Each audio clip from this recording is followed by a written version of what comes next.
Hello friends, welcome back to the channel. ఇప్పుడు మీరు చూస్తున్నది డబల్ పాదంతో పైపింగ్ నీట్గా ఎలా వేయాలి అనే దాని గురించి ఈ వీడియో ఉండబోతుంది. ఇంకా మన సబ్స్క్రైబర్ నిన్న వేసిన వీడియోలో ఒక సబ్స్క్రైబర్ అడిగినారనమాట, డబల్ పాదంతోనే పైపింగ్ ఎలా వేస్తున్నారు అని చూపియండి అని ఒక సబ్స్క్రైబర్ అడిగినారనమాట. తన కోసం ఈ వీడియో రెడీ చేస్తున్నాను. అంటే మిషన్లో ఏం సెట్టింగ్ చేస్తే ఎలా పైపింగ్ నీట్గా వస్తుంది అనే దాని గురించి చాలా డీటెయిల్గా వీడియో రెడీ చేసినానండి. వీడియో పూర్తి వరకు చూడండి. ఇంకా మీ తెలిసిన వాళ్ళకి ఎవరికైనా ఇలాంటి టైలరింగ్ సంబంధించిన వీడియోస్ యూజ్ అవుతాయంటే ప్లీజ్ షేర్ కూడా చేయండి. అయితే ఇప్పుడు స్టార్ట్ చేద్దాం ఈ వీడియో. ఇంకొకటి ఏంటంటే, మీకు దీంట్లో ఏమైనా సజెషన్స్ ఇవ్వాలి అనుకున్న వాళ్ళు కూడా ఇవ్వచ్చు అండి. అయితే ఇప్పుడు స్టార్ట్ చేద్దాం ఈ వీడియో. పైపింగ్కి ఇలా పెట్టుకొని థ్రెడ్ లోపల సైడ్ పెట్టేసి దీనికి ఇలా వేసుకోవాలి. డోరీ అనేది మనకి లెఫ్ట్ సైడ్ ఉంటుంది కాబట్టి ఆ కుట్టు ఇదిగోండి డోరీ మీద పడవద్దు, అసలు డోరీ పక్కనే పడాలి. ఇప్పుడు డోరీ వచ్చేసి మనకి మొత్తం ఇటు సైడ్ లెఫ్ట్ సైడ్ వెళ్ళిపోయిందనమాట. డోరీ పక్కనే కుట్టు పడుతుంది. ఇప్పుడు ఇలా డోరీ ఇక్కడ ఉంటే ఇక్కడ కుట్టు పడాలి. మనకి డోరీ అనేది మొత్తం అటు సైడ్ వెళ్ళిపోవాలి. అలా దీనికి సెట్ చేయాలి. ఈ సూది అనేది దీనికి అటాచ్ అయ్యి ఉంటే పర్ఫెక్ట్గా సెట్ అవుతుందన్నమాట. మొత్తం అటాచ్ అవ్వాలి. కానీ ఇంకా ఒక్కొక్కసారి ఏమవుతుంది, కరెక్ట్గా సెట్ చేయకపోతే దీని మీద పడి సూది ఎగిపోతుందన్నమాట. అది కాకుండా చూసుకోండి.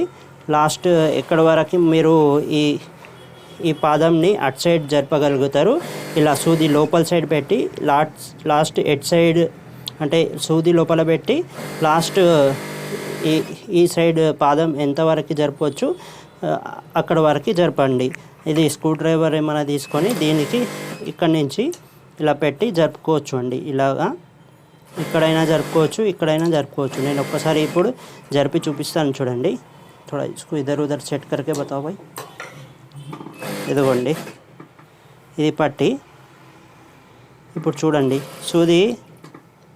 సూది మనకి మధ్యలో వచ్చేసింది చూడండి. టెన్షన్కి మధ్యలో ఉంది సూది. ఇప్పుడు ఇలా మధ్యలో ఉంటే పైపింగ్ సరిగా రాదు అనమాట. అన్ని మిషన్కి ఈ సూది టెన్షన్కి మధ్యలో ఉంటుంది. అలా మధ్యలో కాకుండా మనం లెఫ్ట్ సైడ్లో జరుపుకోవాలి టెన్షన్. ఇలాగా చూడండి, ఇలా సెట్ చేసుకొని చూసుకోవాలి. లెఫ్ట్ సైడ్ టెన్షన్ జరిపి డోరీ మీద కుట్టు పడకుండా జాగ్రత్తగా స్టిచ్ చేసుకోవాలి. అలా వేస్తేనే కుట్టు మీకు పర్ఫెక్ట్గా వస్తుంది అన్నమాట. ఇదిగోండి డోరీ మీద పడవద్దు కుట్టు. అర్థమవుతుంది కదా, చూడండి. ఇదిగోండి ఇలా డోరీ మీద పడవద్దు, దాని పక్కనే పడాలి కుట్టు. అప్పుడైతేనే సెట్ అవుతుందండి. ఇంకా ఇదిగోండి ఎంత నీట్గా వస్తుంది. ఇప్పుడు ఇది వచ్చేసి ఇప్పుడు కొంచెం లూజ్ ఉంది, డోరీ కన్నా కొంచెం దూరం ఉంది. మనం ఇంకొక కుట్టు నిన్న ఒక వీడియో వేసినాను కదా, పాల్సం మీద వేసేటప్పుడు ఇంకా దగ్గర నుంచి వస్తుంది. అది ఇంకా దగ్గర నుంచి ఇటు సైడ్ నుంచి వస్తుంది కుట్టు. ఇంకా డోరీకి పక్కనే ఇలా టైట్ వస్తుంది. అప్పుడు ఇది ఇక్కడ ఉంది కదా, ఇలా వస్తుంది. అప్పుడు ఆ పాల్సంకి వేసేటప్పుడు అప్పుడు పైపింగ్ అనేది నీట్గా వస్తుందండి. మీకు నేను ఒక వీడియో వేసినాను. ఒకవేళ ఆ వీడియో చూడలేదంటే మీరు కింద డిస్క్రిప్షన్లో లింక్ ఇస్తాను. నేమ్ టైటిల్ ఉంది కదా, దానికి క్లిక్ చేస్తే డిస్క్రిప్షన్ ఓపెన్ అవుతుంది. వెళ్ళేసి ఆ వీడియో కూడా చూడవచ్చు మీరు. ఫ్రెండ్స్, వీడియో పూర్తి వరకు చూస్తున్నారంటే వీడియో నచ్చింది అని ఆశిస్తున్నాను. ఒకవేళ వీడియో నచ్చితే కనుక తప్పకుండా లైక్ చేయండి. ఇంకా మీకు తెలిసిన వాళ్ళకి ఎవరికైనా ఇలాంటి వీడియోస్ యూజ్ అవుతాయంటే ప్లీజ్ షేర్ కూడా చేయండి. అలాగే మీకు చెప్పేది ఏంటంటే, ఇప్పుడు ఇదే డబల్ పాదంతో డబల్ పైపింగ్ కూడా వేయొచ్చు అండి. అది ఎలా వేయాలి అది మీకు ఒకవేళ రాదు అంటే కామెంట్ చేయండి. నేను దానికోసం కూడా ఆ వీడియో రెడీ చేసి వేస్తానండి.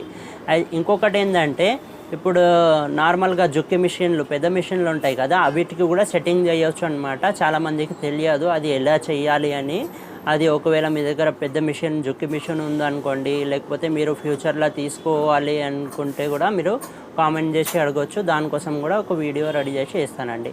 Finally thanks for watching this video. మళ్ళీ కలుద్దామండి ఇలాంటి మంచి వీడియోతో. బాయ్.